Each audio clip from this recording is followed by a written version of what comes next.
Dalam upacara tersebut dihadiri oleh beberapa tetua dari kubu seberang.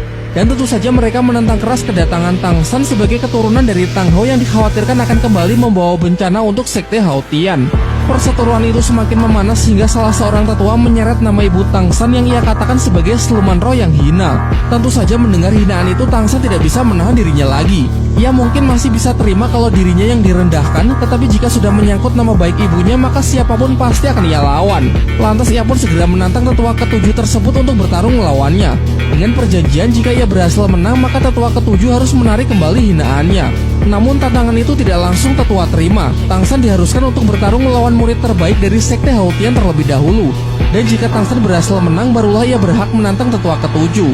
Murid yang dimaksud bernama Tang Hu. Usianya tak jauh berbeda dari Tang San yang mana merupakan seorang masroh tipe menyerang level 64. Sementara Tang San masih berada di bawahnya beberapa level, tepatnya di level 59.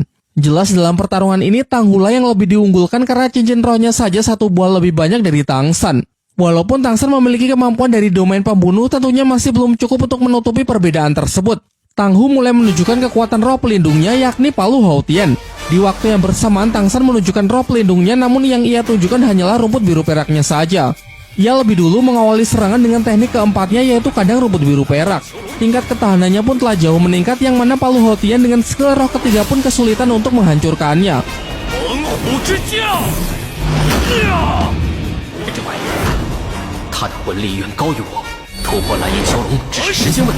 Tang San lalu memanfaatkan waktu yang ia sita untuk mempersiapkan skill kelimanya.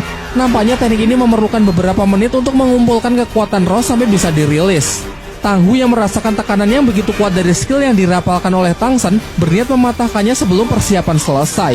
Namun sebenarnya ada dua kemungkinan mengapa persiapan skill kelima dari Tang San cukup lama. Kemungkinan pertama teknik ini memang benar-benar kuat sehingga perlu mengumpulkan banyak kekuatan roh. Atau jangan-jangan kemungkinan kedua, yang mana ia memang sengaja menipu lawan dengan niat ingin membuat lawan mengira itu adalah kelemahannya.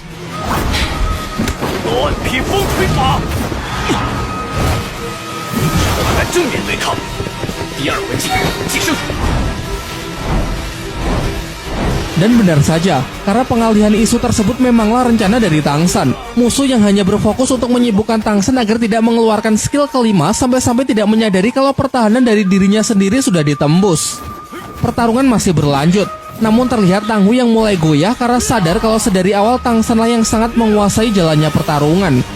Tanpa perhitungan yang matang, Tang Hu mencoba merilis skill keenamnya, namun bisa Tang San counter dengan mudah hanya menggunakan skill ketiga, ikatan jaring laba-laba.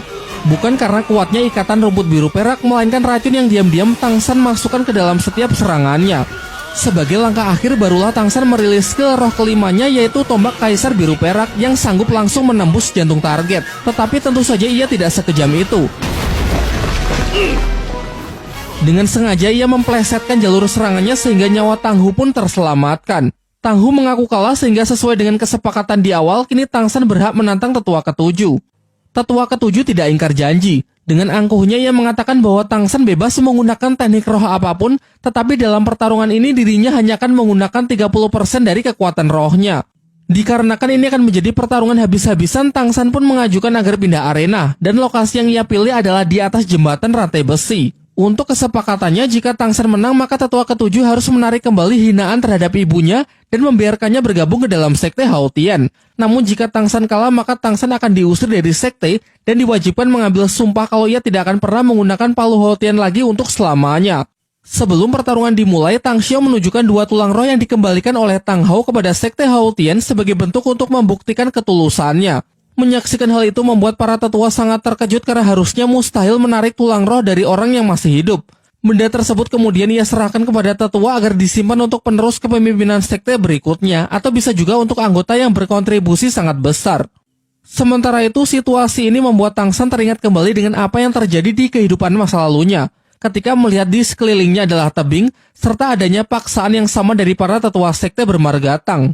Namun bedanya kalau di kehidupan itu Tang San menyerah kepada takdirnya, kini di kehidupan sekarang ia akan berjuang untuk mengendalikan takdirnya sendiri.